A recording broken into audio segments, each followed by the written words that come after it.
Preguei ela aqui em 2022. Então, se até eu tive que estudar ontem, que prego a mensagem, tem que ler o esboço, quanto mais você. É igual filme. Eu falo, já vi esse filme, mas cada cena para mim é nova. Eu falo, mas eu já vi, mas eu sei que é novo, mas eu já vi. Jeremias, capítulo 18. Jeremias, capítulo 18, a partir do versículo 1 até o versículo 6. Eu vou ler na tela, porque aí, se você não tiver com o exemplar da Bíblia, você vai acompanhar pela tela e a gente lê na mesma versão. Mas eu estou com minha Bíblia aberta aqui.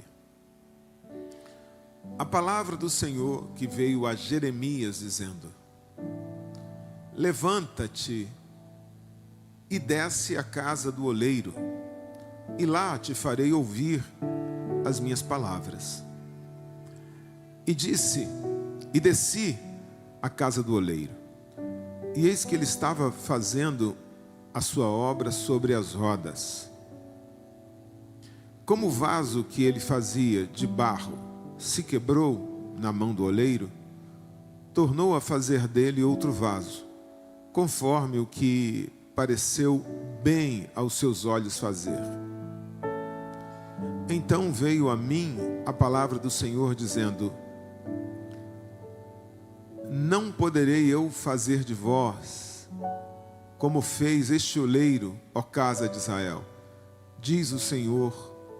Eis que como o barro na mão do oleiro, assim sois vós na minha mão, ó casa de Israel. Você pode dizer amém? Esse texto muito conhecido, se você tem uma certa caminhada, uma certa vivência no mundo cristão evangélico, você certamente já ouviu alguma mensagem, já cantou a canção, né? Quebra, me faz um vaso novo e tal. O texto, ele começa com um convite de Deus ao profeta Jeremias.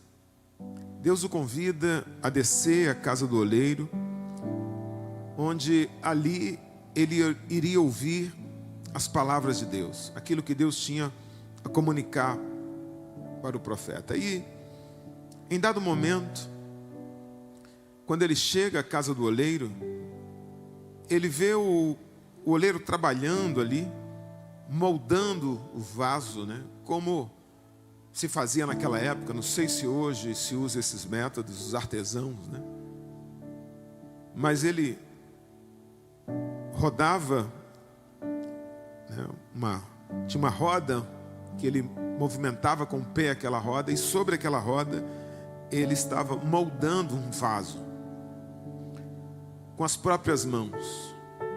Então o profeta, ele vê o barro sendo amassado, ele vê o barro sendo moldado, ele vê a roda girando, ele vê movimento, ele vê pressão, né? Há uma certa pressão sobre aquele material, e ele vê aquele vaso tomando forma. Mas em dado momento, aquele vaso ele perde a forma, ele se deforma nas mãos do oleiro. Mas o profeta diz que o oleiro não joga aquele barro deformado fora. Ele não desiste do processo, ele não desiste da matéria-prima. O texto diz que ele torna a fazer outro vaso, porque aquele já estava praticamente pronto, mas ele torna a fazer outro vaso, como bem pareceu aos seus olhos fazer. Jeremias não vê um vaso pronto do nada, ele não vê aquele vaso surgindo de uma máquina, ele não vê uma produção em série, ele vê um artesão trabalhando com paciência, né, com esmero, com habilidade. Um artesão num processo de construção de um vaso. Ali o material não está surgindo instantaneamente, está passando por um processo. Jeremias vê o oleiro trabalhando, e esse oleiro, o próprio Deus se associa a ele. Deus diz assim: olha, Eu não poderia fazer como este oleiro fez a esse barro, fazer também com vocês, com a vida de vocês, casa de Israel. Então, esse oleiro é claramente uma figura da pessoa de Deus, como Deus trabalha, como Deus faz, como Deus age. Normalmente nós dizemos que Deus é um Deus de milagres.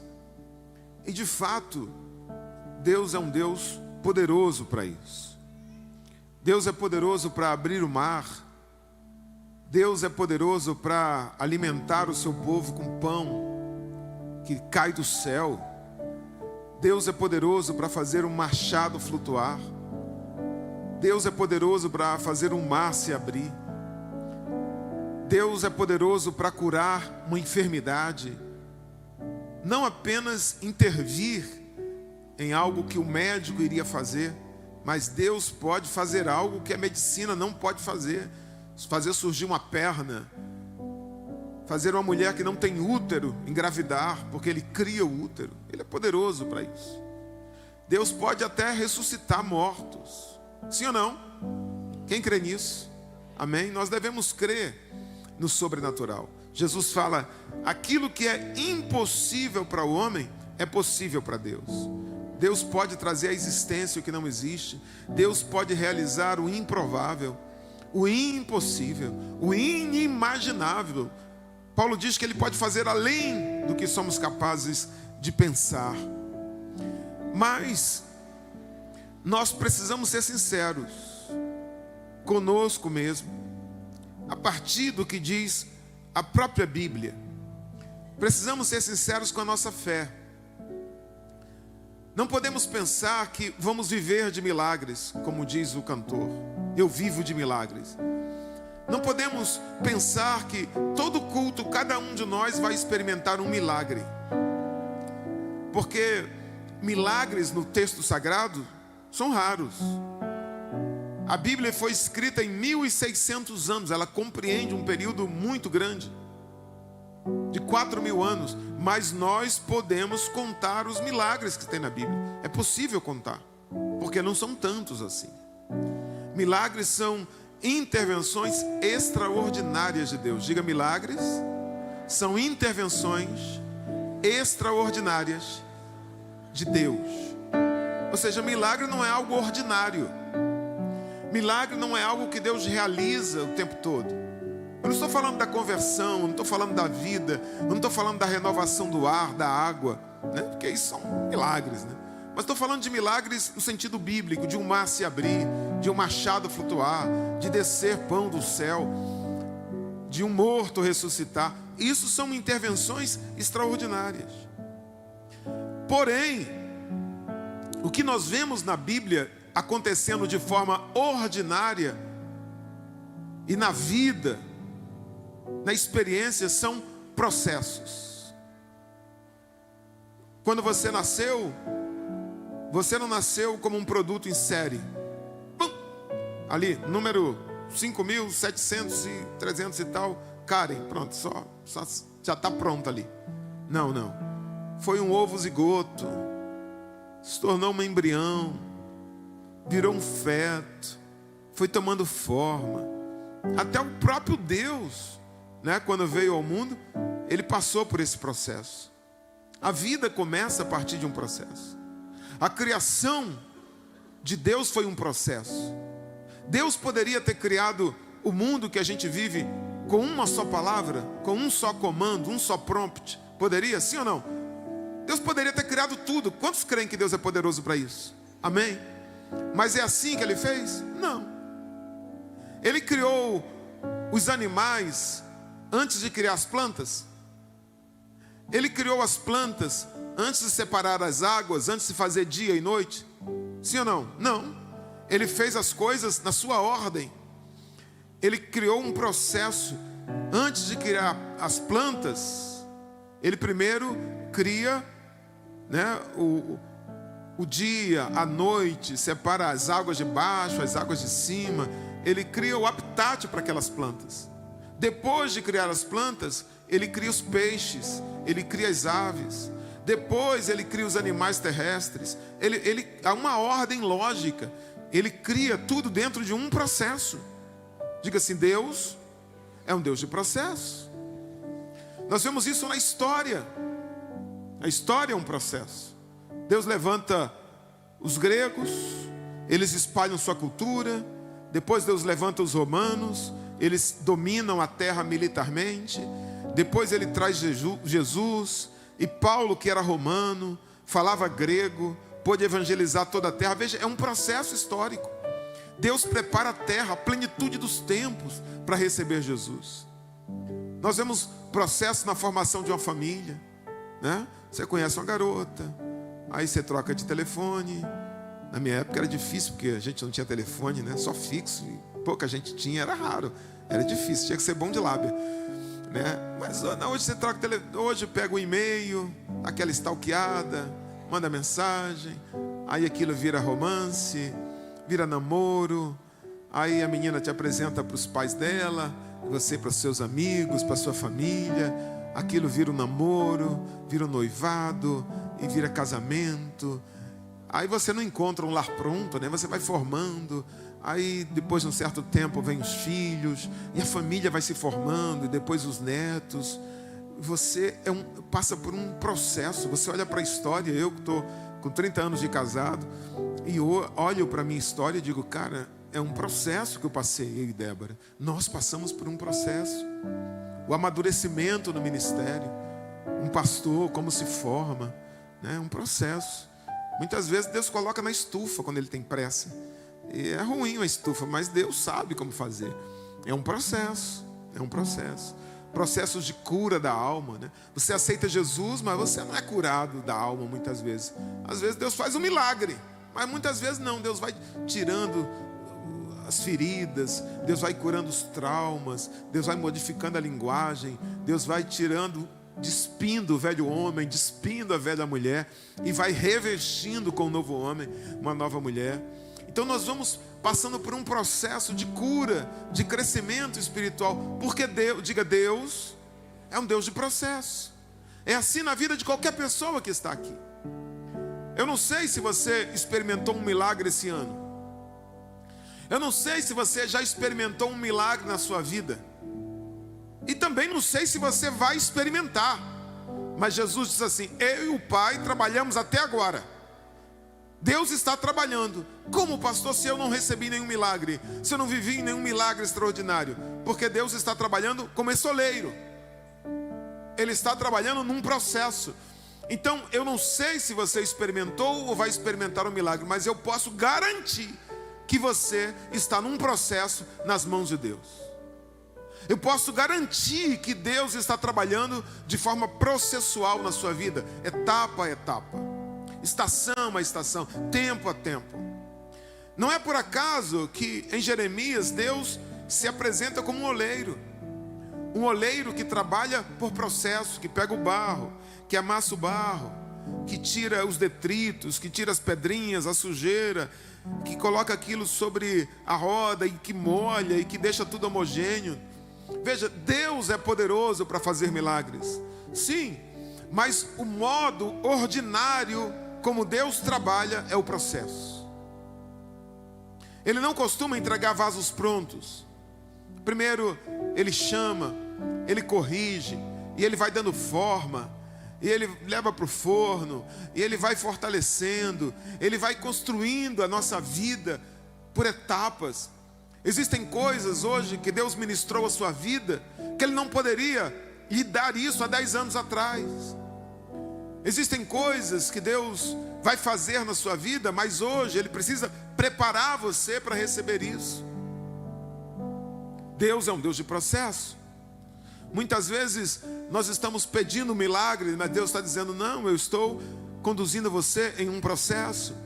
Nós estamos pedindo que Deus faça de repente, mas Deus diz assim: não, eu não vou fazer de repente, eu estou formando você pouco a pouco. Mas o Senhor me chamou, eu quero saber para onde eu vou. O que é que o Senhor vai fazer? Não, Abraão, é só deixar a tua casa, deixar a tua parentela, e eu vou te mostrar, eu vou conduzir você num processo. Nós queremos logo o resultado, mas Deus está dizendo, não, eu estou tratando a matéria-prima, eu estou trabalhando na tua mente, eu estou trabalhando no teu coração, eu estou moldando você. Isso leva um tempo. Eu não sei que processo você está passando. Talvez um processo no seu emocional, talvez um processo na sua família, talvez um processo na sua saúde, no seu ministério, nas suas emoções, no seu trabalho, na sua vida financeira. Com certeza, Deus está conduzindo você em um processo. Quantos são crentes aqui? Amém. Significa, eu estou na roda do oleiro, eu estou no processo, eu estou sendo amassado. Isso é ser crente, é ser trabalhado por Deus. Só que enfrentar o processo é fácil, pastor? Não. Não é fácil ser amassado. Não é fácil ser moldado. Não é fácil muitas vezes se desconstruir e se reconstruir. Não é fácil. O amassar da mão do oleiro muitas vezes representa um tempo difícil. É sobre isso que eu quero falar com você em 3 pontos. Primeiro, durante o processo, muitas vezes as coisas ficam muito difíceis. Você pode ler isso comigo? Vamos lá, 1, 2, 3. Durante o processo, muitas vezes as coisas ficam muito difíceis. Não é pouco difíceis não, fica muito difícil. Por isso que o processo não é fácil passar por ele. Não é fácil. O processo não é uma história linear, quando as coisas sempre melhoram, né? Não é. O processo poderia ser aquele dia que vai sempre clareando, né? Como a vereda do justo, como a luz da aurora e tal. Mas tem dia que nubla, irmão. Tem dia que a nuvem entra no meio. Tem dia que as coisas não saem como esperado. Você planeja a viagem, você coloca as malas no carro, você vai, mas irmão, o pneu fura. É um acidente, o carro roda. Essa semana, como rodou o carro do Neemias aqui.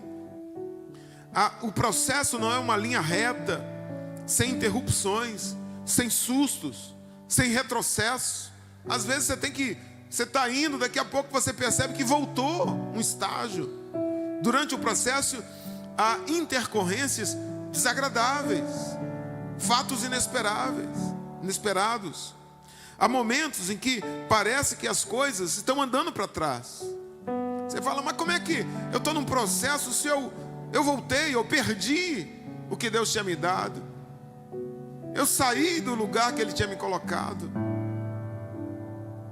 Há momentos em que você olha e diz assim, poxa, pastor, estava indo tão bem, as coisas estavam correndo tão direitinho, estava do jeito que eu queria, mas agora, pastor, agora eu perdi, eu fui destruído, houve perdas, houve crises. Sim, há coisas muito difíceis durante o processo, e às vezes isso vai representar um atraso. Nesse momento, o processo pelo qual estamos passando vira algo desafiador. Muitas vezes você vai ter que lidar com isolamento, pessoas vão te deixar. Muitas vezes você vai lidar com apertos, perdas. Você vai ficar em situações que você não vai poder se mexer, fazer muita coisa. Às vezes parece que o sonho, aquilo que foi idealizado, perde a forma. É o que acontece aqui no texto. O texto diz que Jeremias vê um oleiro, está construindo um vaso, mas de repente aquele vaso perde a forma. De repente aquele processo é interrompido, aquele processo ele não acontece como se esperasse, é um fracasso ali, é um problema que perde, faz com que o vaso perca a sua forma. Isso acontece na vida. Ele estava sobre as rodas, havia um movimento, havia um vaso surgindo, mas de repente ele se deforma, de repente o vaso se parte. Isso acontece na história. E nesse momento parece que tudo havia se perdido. Nesse momento parece que as coisas saíram totalmente fora do controle. Quem olhasse diria assim, acabou, se perdeu, já era, deu ruim, Esse vaso não serve mais. Mas sabe, tem um detalhe muito interessante no texto de Jeremias. O texto diz que o vaso se partiu nas mãos do oleiro. Diga, nas mãos do oleiro. Uma coisa é se arrebentar sozinho. Uma coisa é se quebrar numa rua qualquer. Outra coisa é se quebrar nas mãos do oleiro. Outra coisa é quando aquilo que parece que está dando errado está acontecendo nas mãos do oleiro. O vaso não se quebra longe dele. O vaso não se quebra fora das mãos dele. O vaso se quebra nas mãos dele. O que isso significa, pastor? Sim, há intercorrências, há problemas, há atrasos, mas o oleiro nunca perde o controle. Diga assim, o oleiro nunca perde o controle. Tanto que ele continua trabalhando. Tanto que aquele barro ali que foi desfeito, que foi partido, quebrado, ele não joga fora, não. Ele pega aquele mesmo barro e ele continua trabalhando. Sabe, falando de processos, eu lembro da lagarta. E eu falei isso aqui ontem. A lagarta, ela tem um destino, ela tem um propósito, virar uma borboleta. A borboleta não surge na natureza, ela é resultado de um processo pelo qual a lagarta passa. Alguns dias, algum tempo depois, não sei se meses, a lagarta ela começa a comer desesperadamente. Ela precisa acumular proteína e ela vai comendo. E chega um tempo que aquela lagarta, então, ela vai virar borboleta. Ela precisa voar. Aquele ser rastejante, aquele ser que destrói uma plantação, que come as folhas, agora vai virar um ser belo que vai voar. Então ela se prende a um galho qualquer e ela começa a formar em torno de si um invólucro chamado de casulo. E durante algumas semanas a própria lagarta vai se colocar numa situação de uma presa fácil. Ela vai se isolar. Ela vai se prender num lugar sem luz. Ela vai ficar num lugar apertado. E é nesse lugar isolado, nesse lugar apertado, nesse lugar sem luz, que essa lagarta vai se transformar, passar por um processo de transformação, chamado metamorfose, o mesmo usado por Paulo em Romanos 12. Ali, o seu corpo vai mudar de forma, toda aquela proteína que ela havia acumulado vai se transformar num outro ser, totalmente diferente daquele ser rastejante, totalmente diferente de uma lagarta. Alguém poderia olhar e dizer assim: poxa, mas se ela, como lagarta, vai se transformar numa borboleta, ela deveria virar um ser que andasse cada vez mais rápido. Ela deveria ficar cada vez mais magrinha, cada vez mais levinha. Ela deveria começar a ficar colorida, as asas comeriam. Mas não, veja, o processo é estranho.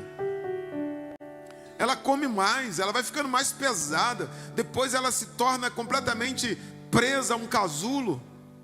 Parece que o processo é o contrário do que a gente esperava. Mas não, aquilo faz parte do processo. O casulo, a interrupção, o isolamento faz parte do processo. E naquele período, é o período em que ela vai assumir a forma de uma borboleta. Quando ela se isola, quando ela está num lugar escuro, quando ela está num lugar apertado, quando ela se encontra solitário. E quando as asas começam a surgir, aquele casulo vai ficando cada vez mais apertado para ela. Aquele lugar vai ficando cada vez mais incômodo. Porque não tem espaço para as asas crescerem.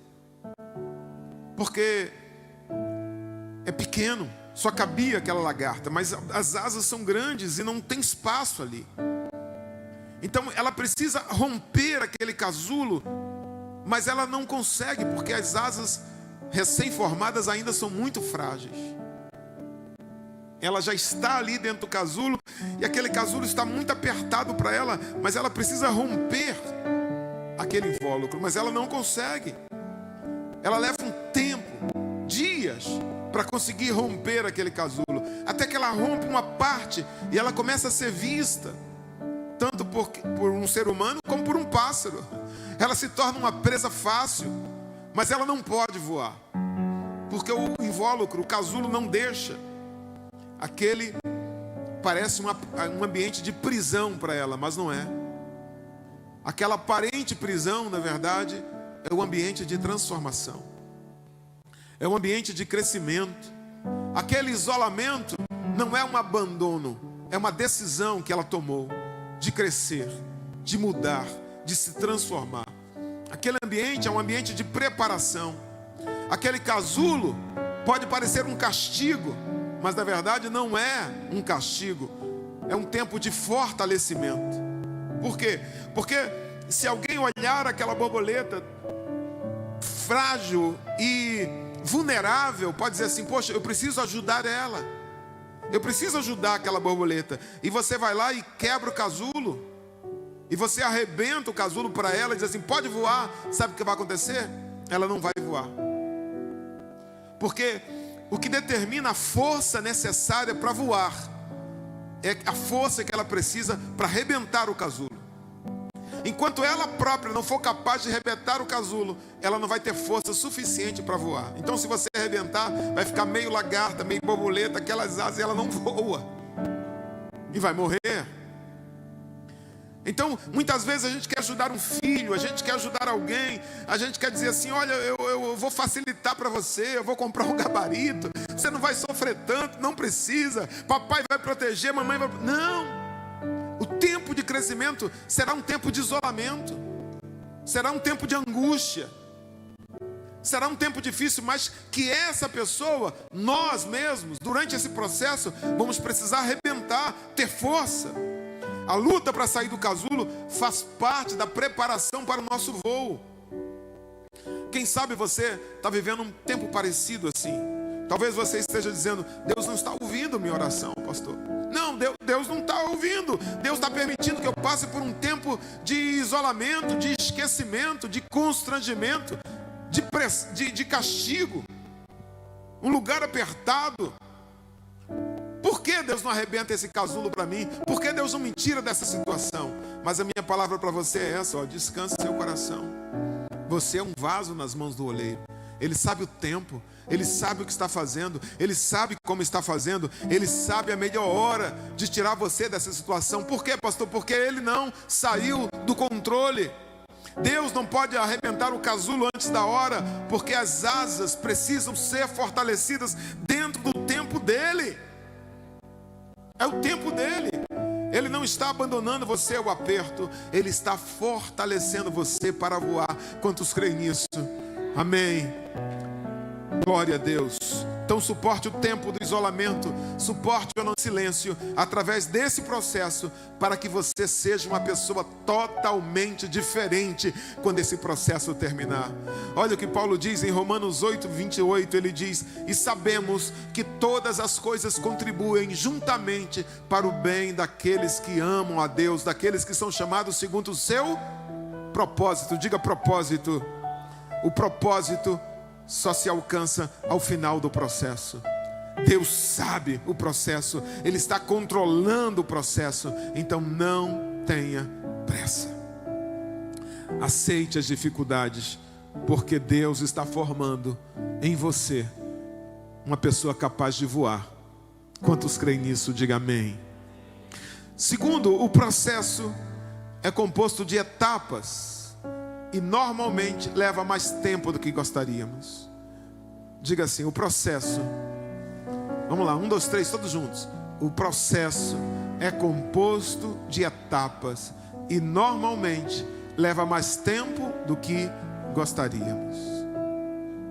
O processo exige paciência. Esse é um dos testes mais difíceis do processo, é suportar o tempo. Nós temos muitas dificuldades com isso, de esperar o tempo do processo. Por quê, pastor? Porque nós queremos tudo rápido. A gente fica nervoso se dá um comando no computador e ele fica pensando, a gente quer rápido. A gente é a geração do controle remoto. A gente gostaria que tivesse um controle daquele tipo filme clique, passa rápido. A gente tem pressa. A gente quer que a porta se abra logo, que Deus faça um milagre, que Deus abra o mar. A gente não quer construir ponte, a gente não quer dar volta no mar, a gente quer abrir, quer passar logo. Mas não é assim que Deus trabalha. Ele pode abrir o mar, pastor? Pode. Mas normalmente Ele vai te dar força para construir o barco. Normalmente Ele vai te dar inteligência para construir uma ponte. Normalmente vai levar um tempo. Vai precisar passar por etapas. E essas etapas não podem ser ignoradas. Elas não podem ser puladas. Primeiro Ele amassa o barro. Enquanto o barro está sendo amassado, algumas coisas precisam ser retiradas. Uma vez eu fui fazer uma aula dessa de escultura, e depois que eu trabalhei meia hora, o professor chegou lá e amassou minha escultura. E eu fiquei bravo com ele. Eu disse: mas por quê? Ele falou: não adiantava nada. Você não tirou as pedras, você não tirou o capim, você não tirou a sujeira. Quando eu levar isso para o forno, vai rachar tudo. Tem que amassar o barro, tem que tornar ele homogêneo, tem que molhar, tem que passar. É um processo, não pode pular etapas. E olha, irmão, que a gente tem muita sujeira para Jeová tirar. Tem muita gente querendo ser vaso, irmão, mas tu tem tanto capim, tu tem tanta sujeira, tanto detrito, que até tu virar o vaso, irmão, Deus vai tirar muita coisa de você. Se prepare para ser amassado. Se prepare para ser amassada antes de pensar em ser vaso. E depois você vai para a roda. Você vai girar, igual aquele apresentador, vai girando. Irmão, você vai ficar tonto. Porque, irmão, você vai ficar tonto. Por quê? Porque você não sabe o que Deus está fazendo. É um período do processo, você não entende nada. Você vai: meu Deus, o que está acontecendo? O que está acontecendo? Vai ficar tonto. Aí depois que você tomar a forma de um vaso, você vai falar: agora Deus vai me usar. Não, Deus vai te levar para o forno. Irmão, aí no forno a bicho pega. Antes de ser vaso, pastor, tem os processos. E sabe como é que o oleiro sabe quando o vaso está pronto para tirar do forno? Ele pega uma varinha assim, ó, e toca na boca do vaso assim, ó. Se o vaso fizer puff, puff, não, está cru ainda, continua no forno. Ele vai lá depois, toca de novo na boca do vaso. Puff, puff, não, tá. Até que ele chega lá, toca na boca do vaso e o vaso canta. Quando o vaso canta, ele fala: está na hora de tirar no forno. Você já está cantando no forno? Ou você está murmurando ainda? Está reclamando? Está adorando no forno? Irmão, quando você estiver adorando no forno, o oleiro fala: agora você está pronto para sair do forno, meu irmão. É um processo, irmão. É um processo. Deus forma um vaso, mas não forma um passe de mágica. É um processo. Esse processo em etapas leva tempo. E se conecta com o que Jeremias viu. Jeremias não viu um mágico trabalhando. Um vaso, mais um vaso, mais um vaso. Deus pode fazer isso? Pode. Mas Jeremias está dizendo: não é assim que ele trabalha. É vaso a vaso. É na mão. Não é uma máquina. É na mão. É um processo artesanal. A ideia é: leva tempo.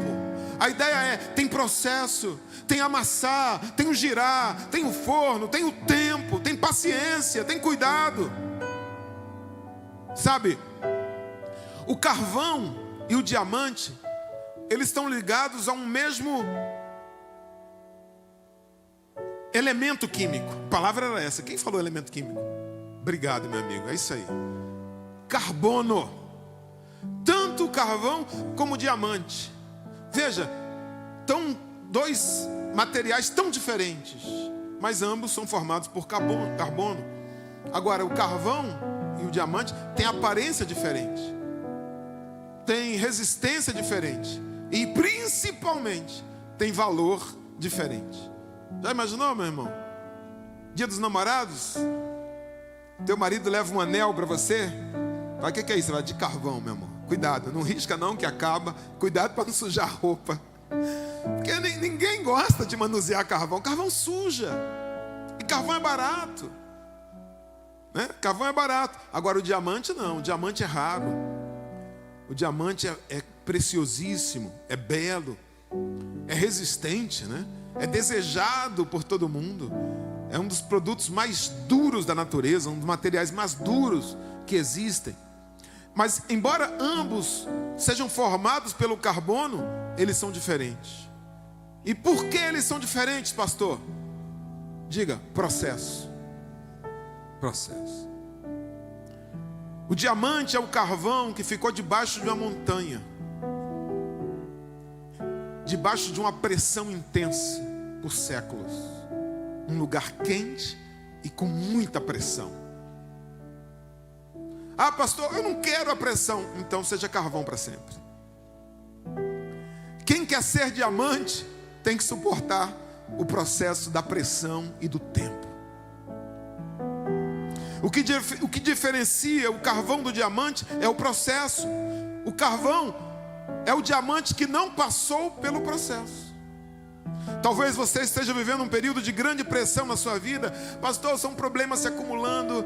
Pastor, tem atingido áreas. Pastor, eu acho que eu não vou suportar. Tem pressionado minha mente, tem pressionado a minha família, a minha fé, o meu ministério, a minha saúde emocional. Aí você pensa nesse momento, eu não vou suportar, a pressão é demais. Mas escute, se Deus te trouxe até aqui, se Ele tem te sustentado até aqui, Ele vai fazer com que te dá graça. Ele vai te dar graça para que você suporte esse processo. Ele vai dizer, a minha graça te basta.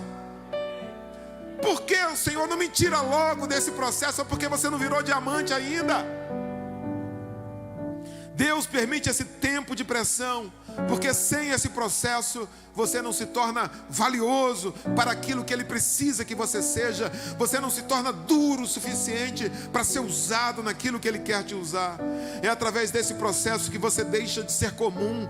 É através desse processo que Deus está produzindo firmeza. É através desse processo que Ele está conduzindo você a um tempo de maturidade, de profundidade, de resistências. Há níveis, irmão, que só o nível da pressão torna você aquilo que Deus criou você para ser.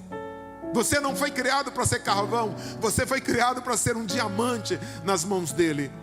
Romanos capítulo 5, 3 e 5 diz assim: também nos gloriamos nas tribulações, sabendo que a tribulação produz paciência. A paciência, experiência, e a experiência, esperança, e a esperança não traz confusão. Paulo está descrevendo um processo.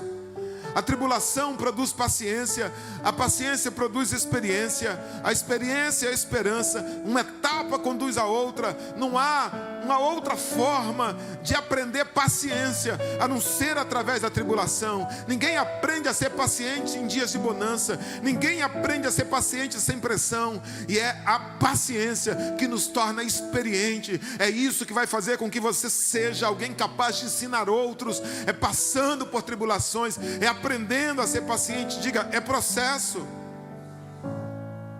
É o processo que te torna casca grossa. É o processo que te torna firme. É o processo que te torna capaz de enfrentar Satanás e as adversidades. São processos que tornam você um crente raiz, que não se escandaliza à toa, que não desiste da caminhada. Então, quando o processo aparecer, quando for demorado, lembre-se, o oleiro está trabalhando etapa por etapa, e o processo leva tempo, mas o tempo nas mãos do oleiro será um tempo sempre para o teu crescimento, para o teu benefício, para o teu fortalecimento. Você não vai morrer, você vai virar diamante.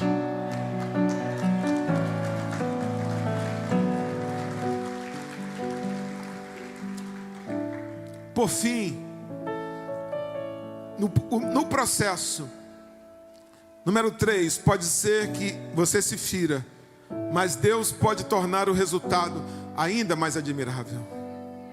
Você pode ler isso comigo? Vamos lá, 1, 2, 3. No processo, pode ser que você pode... No processo, vamos lá. Você pode ser ferido, mas Deus pode tornar o resultado ainda mais admirável. O processo pode ser que fira você, que cause traumas, que deixe feridas, que deixe marcas. O processo fere. Por quê, pastor? Sei que a Bíblia diz, ele faz a ferida e ele cura, mas Deus permite. Essa é uma parte que ninguém gosta de ouvir. Eu não vi um glória aqui. Não vi um amém, Jeová. Não vi. Mas faz parte do processo. No processo, às vezes, circunstâncias nos ferem. Pessoas nos ferem. Você fala, poxa, pastor, mas aquele inimigo tal, aquela pessoa que me odiava. Não, muitas vezes vai ser um irmão que fere. Um esposo, uma esposa que fere. Vai ser o melhor amigo que fere. Tristezas e dores vão causar traumas no processo. Vão deixar marcas. Sabe, de vez em quando aparece um Judas no caminho que nos trai, que não é o que você esperava. Isso fere, isso machuca. Há dores que atravessamos que deixam sinais por muito tempo, como aquela vacina que todo brasileiro tomava quando criança. Eu não sei o nome, mas ela vai ficando a marca aqui. Você vai crescendo, ela vai mudando de lugar, mas está lá. Oi? BCG? Essa foi pai recente, você lembra? Eu não lembro não, é isso mesmo? Tem alguma enfermeira aqui? É a vacina, irmão. No momento da vacina, a criança não entende nada. Acha que o pai é mau. No momento das feridas, você não entende. Você não compreende. E essa marca vai ficar por muitos anos, você vai lembrar dela. Mas há processos que envolvem esses momentos de dor. Por quê, pastor? Eu não sei. Eu não compreendo o futuro, eu não entendo por que Deus, mas eu sei que a dor faz parte. Nesse momento da caminhada, eu olho para a minha caminhada e eu vejo, gente, eu acho que o meu cartão de vacina está completo. Se tiver mais alguma, Jeová, eu não sei, mas quanto mais criança, mais vacina você vai tomando. Por que Deus permite certas traições? Eu não sei. Por que Deus permite perdas, diagnósticos, derrotas amargas? Nós não sabemos os caminhos de Deus. Mas há cruzes que o Pai não pode evitar, porque elas fazem parte da nossa história. Pai, eu não queria esse cálice, mas você vai beber. Eu não queria passar por isso. Isso faz parte do projeto que eu tenho para você. Isso faz parte do teu ministério. Ele não poupou Jesus, ele não poupou Paulo, ele não poupou os apóstolos. Por que ele vai poupar você? Por que ele vai me poupar?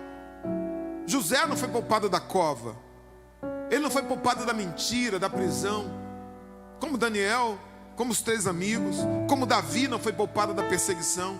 Há dores que fazem parte do caminho, e essas dores vão deixar marcas. Jeremias 18 diz que o vaso se partiu porque isso muitas vezes faz parte. Quebrar, falir, se decepcionar, partir. Agora, sabe o que é interessante? Aquilo que foi partido, quebrado, não se tornou inaproveitável. O oleiro não descartou, o oleiro não jogou fora, porque o oleiro sabe trabalhar com gente ferida, com gente quebrada, com famílias que foram feridas, com famílias que foram marcadas. O oleiro trabalhou com o mesmo barro, diga, o mesmo barro. Ele não jogou fora e disse, eu quero um barro novo. Não, ele trabalhou com o mesmo barro. Aquele que foi partido, aquele que foi quebrado, aquele que foi deformado. Ele sabe trabalhar com gente ferida. Deus é especialista em trabalhar com histórias quebradas, com gente marcada, com gente que perdeu a forma. Um dos colares mais caros, mais desejados, mais preciosos, eu nunca vi assim, nunca vi alguém usando de verdade, porque hoje tem réplicas. Um colar de pérolas. Deve ter uma meia dúzia de irmãs aqui que deve ter um em casa. Pérolas legítimas, lá da Ásia, da Malásia. Pérolas negras. Tem pérolas, caríssimo e belíssimo. A própria Bíblia tem uma parábola, a pérola de grande valor. Mas você sabe como se forma uma pérola?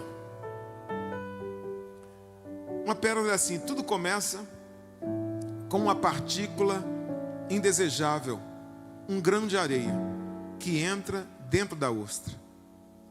E aquilo fere a ostra. E aquilo machuca, causa uma ferida, irrita, um incômodo dentro da ostra. Então, como defesa, aquela ostra vai produzir um material para envolver aquela partícula que está ferindo ela, que está machucando ela. E esse material que a ostra produz envolve aquele grão de areia e vai envolvendo,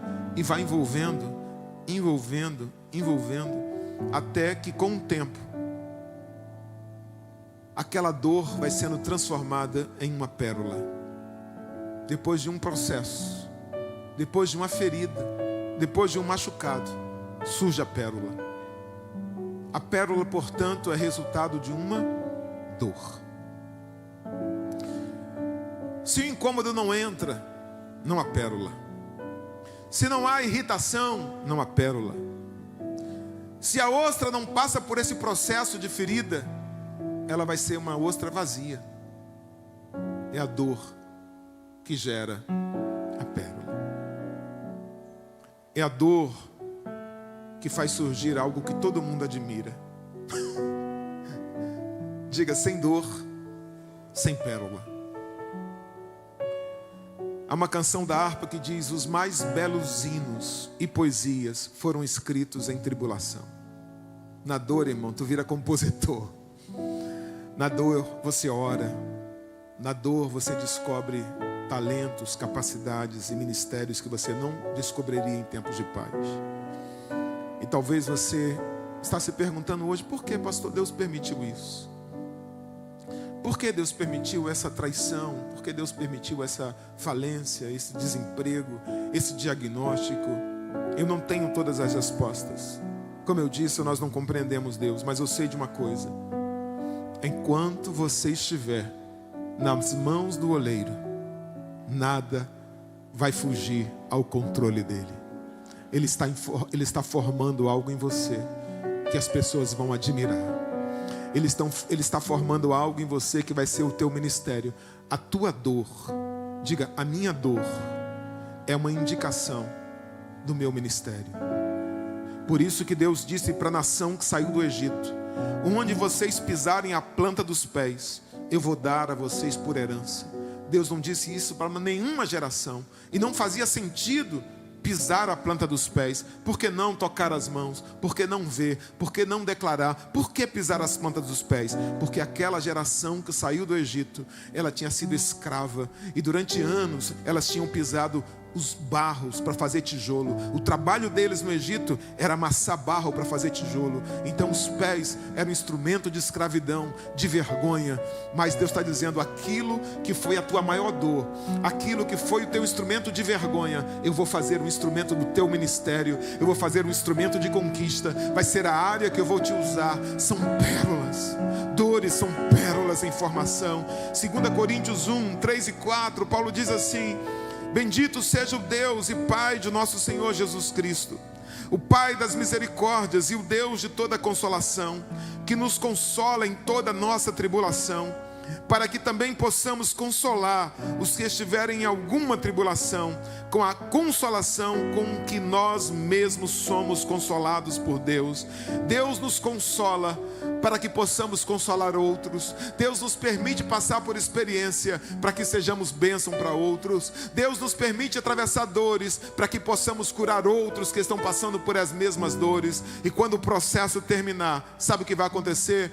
Tudo que você passou será apagado por uma grande alegria. Como Jesus disse, a mulher quando está grávida, há um sofrimento grande, há uma aflição grande, porque ela sabe que chegou a sua hora. Mas quando a criança nasce, quando ela vê o choro, quando ela pega a criança nos seus braços, toda aquela dor é esquecida pela alegria de ter trazido um homem à vida. Sabe, você está passando por uma dor, mas você não sabe, você não compreende o que Deus está fazendo, e você diz: meu Deus, não vejo sentido.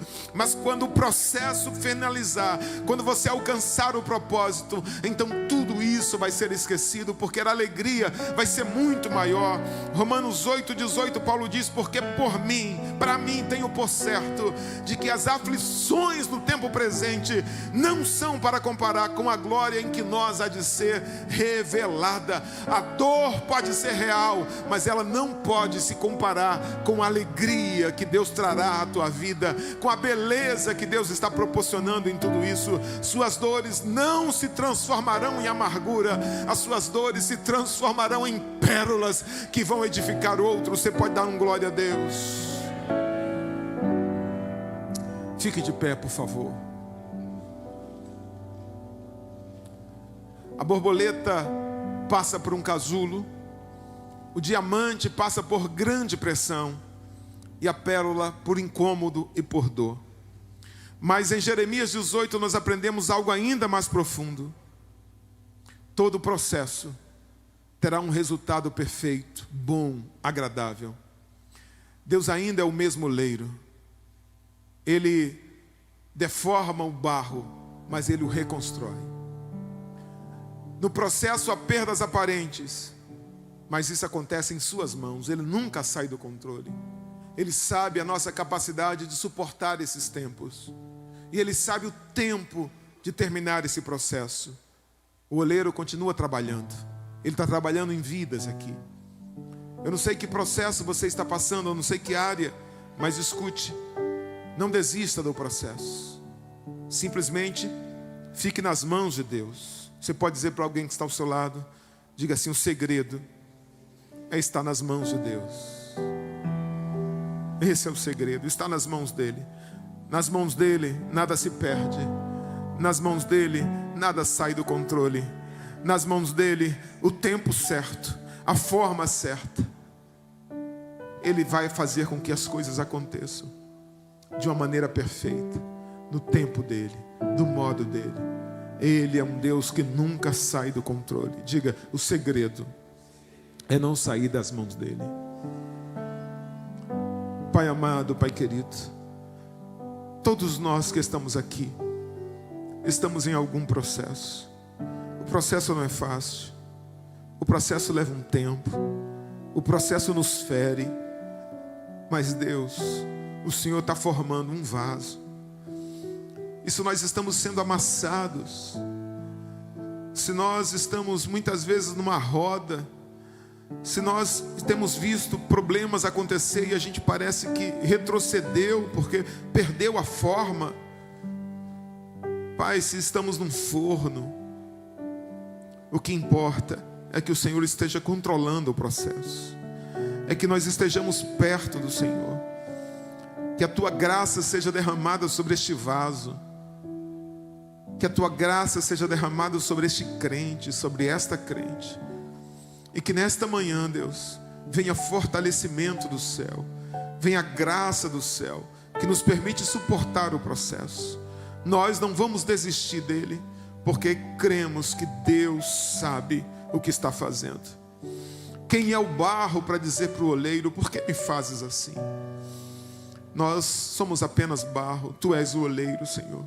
Nos ensina a confiar, nos ensina a entender que o que importa é que nós estejamos em Tuas mãos, porque em Tuas mãos, Deus, nós jamais seremos destruídos. Você pode dizer amém?